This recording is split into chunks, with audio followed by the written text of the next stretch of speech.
So to reconnect where we ended just now, on June 15th, the Sun at meridian will align with Orion's rightmost star, Mintaka.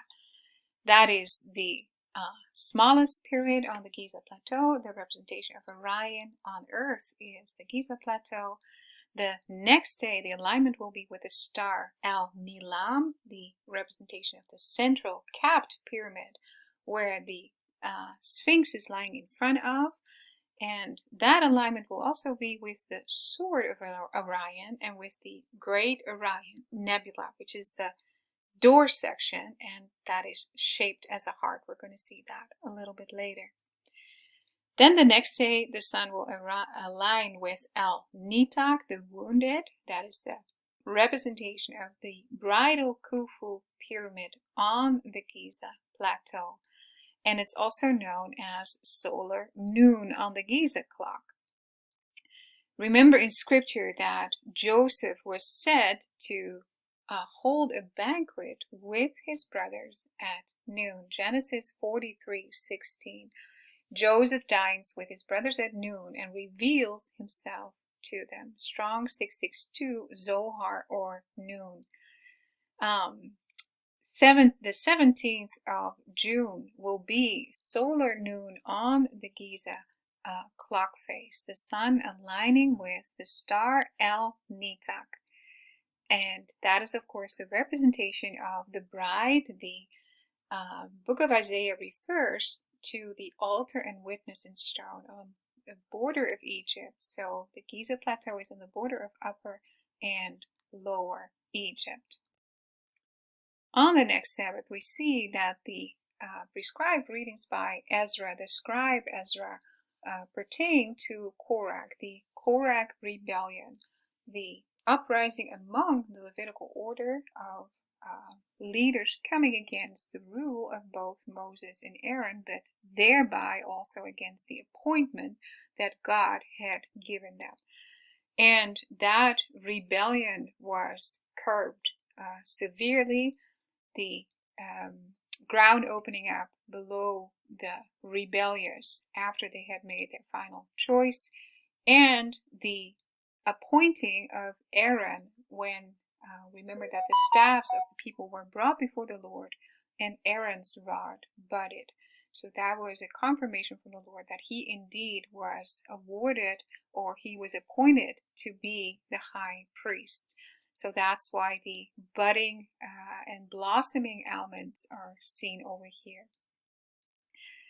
So the calculation of Enoch, there's a link in the article where you can see a previous article I've written how I come to the lifespan of 365 years that is in scripture, but then the 88 days and the 9 hours. That is the measurement of the chamber before the chamber before the king's chamber in the central pyramid. It's called the antechamber, and that circle or diameter is called the Enoch circle. Well, if you extrapolate that on a calendar, 0.242 solar years, that is 88 days and 9 hours. So calculating that from the spring equinox this year leads us to June 16th, 824.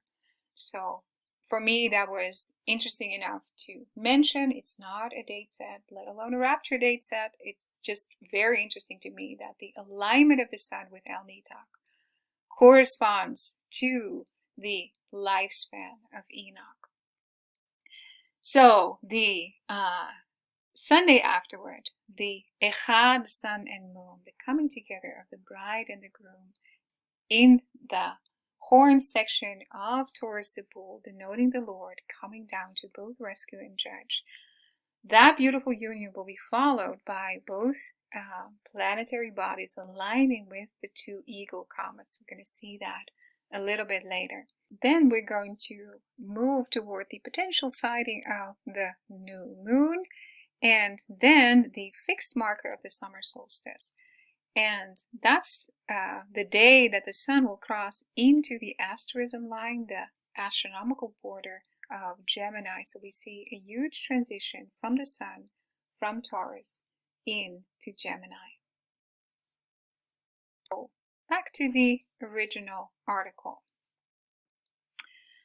The heavens declaring, yesterday the moon and Saturn conjoined in the water bearer. The moon was at last quarter, so that was the last division of the moon. This is the alignment of today. We see Jupiter, the king planet, but also the man-child, Revelation 12:5a, a type of Mordecai, a type of Isaac, facing the Lamb's head in the throne room, resonating with John, looking up at the face of the Lord, coming face to face with the Lord in the heavenly throne room. Mercury, the forerunner, the groomsman, the messenger planet, is conjoining with the Pleiades, the 7 churches, and will then progress on the ecliptic toward the section of the Hyades, those who have congregated, those who have come out of the 7 churches, and who follow the Lamb, the Sun on the ecliptic, wherever he goes. The Sun itself is between the horns of Taurus, the bull, underneath Auriga, the charioteer, and above Orion, on its way to the alignment with the belt stars.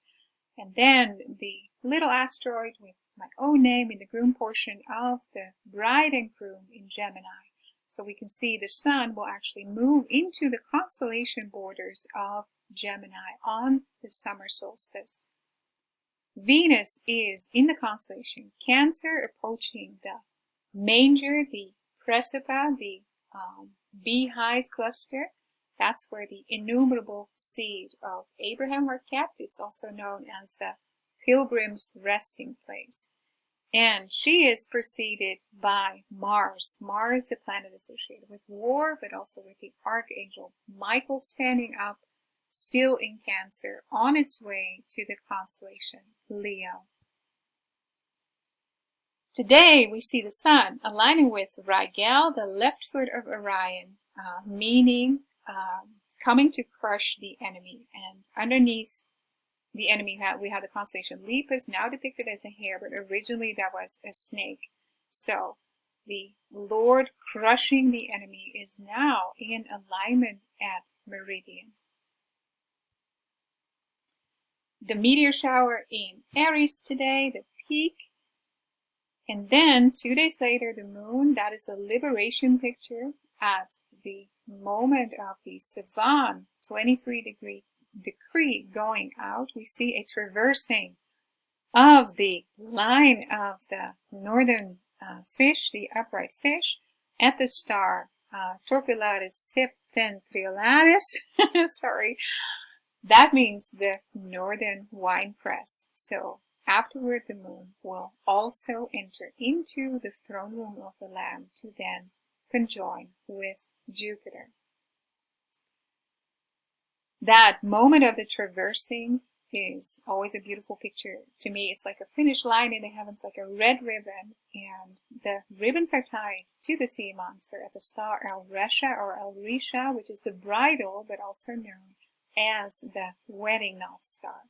So that is the moment that we're all waiting for. I don't know if it's this moment that the moon is traversing, but the moment that the fish are caught, are set free, is a beautiful moment in the heavens. Close approach, Venus M44, the beehive cluster within the Cancer constellation. That's where the manger is. That is the cattle-fold Cancer with the pilgrims resting before entering the heavenly Jerusalem, the next constellation, Leo, on the ecliptic. Then the conjunction of the moon and King Planet Jupiter in the throne room on the 14th. And remember, that is the start of the alignment of the Sun with the belt stars. Venus will be in Cancer in the beehive on the 14th as well. And then the next day we have a conjunction of Uranus and the moon. Uranus, reflective of Uranus, the kingdom of heaven, coming with great shaking, on the 15th of June. And this is where the alignment starts of the Sun at meridian with the belt stars of Orion. So this is when the alignment of the sun with the belt stars starts. The 14th with the rightmost, the 15th with the centermost star, and the sword of Orion, and within it the great Orion nebula, the heart-shaped nebula, also known as the door, hence the expression of summer being nigh, even at the door. So we have opening summer markers. Remember that when the sun passed the Pleiades, that was an ancient marker of that season, but astronomically we have two more summer markers upcoming. One is the sun being at the door, the sword of Orion, the great Orion nebula, and then of course the summer solstice, at which time the sun will traverse from Orion into the wedding cluster, or wedding constellation of Gemini. So the 15th is also the day we showed earlier of the moon conjoining with Uranus. Then the moon will pass the Pleiades, and Mercury has moved into the Hyades cluster, the congregated, who have come out of the 7 churches of the Pleiades. So they're moving forward on the ecliptic, following the sun. 5 minutes to midnight is when the exact meridian alignment with the centermost star and the great Orion nebula takes place. That is, of course, underneath the horizon from the vantage point of Giza, but this is just to have the technical data complete. And at the moment of sunrise on the 16th is when Saturn is at meridian. And Saturn has been hijacked by the enemy and is associated now with Kronos, with Satan, and even the papacy wants to identify themselves with Saturn. But originally, Saturn pointed toward Sabbath rest.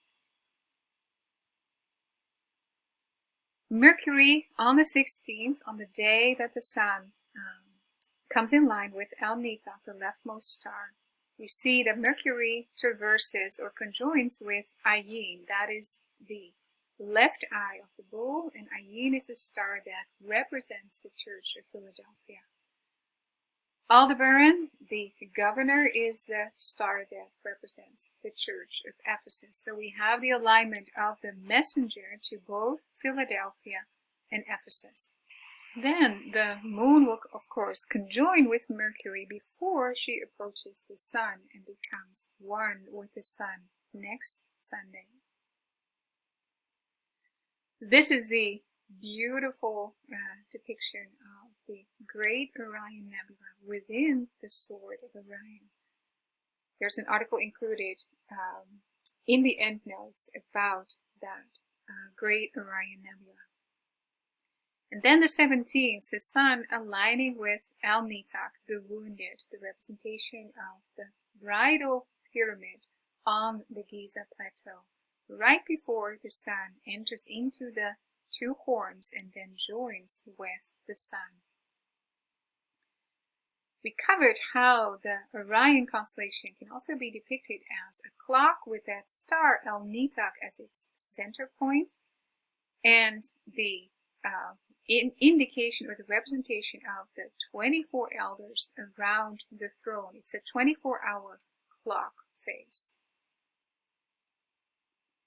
The moon at perihelion closest to the sun, not yet conjoining, but the physical distance is shortest at this day. Saturn will enter into retrograde motion. Saturn will start to go backward on the ecliptic. So this is an important marker of Saturn directing our attention to the water bearer.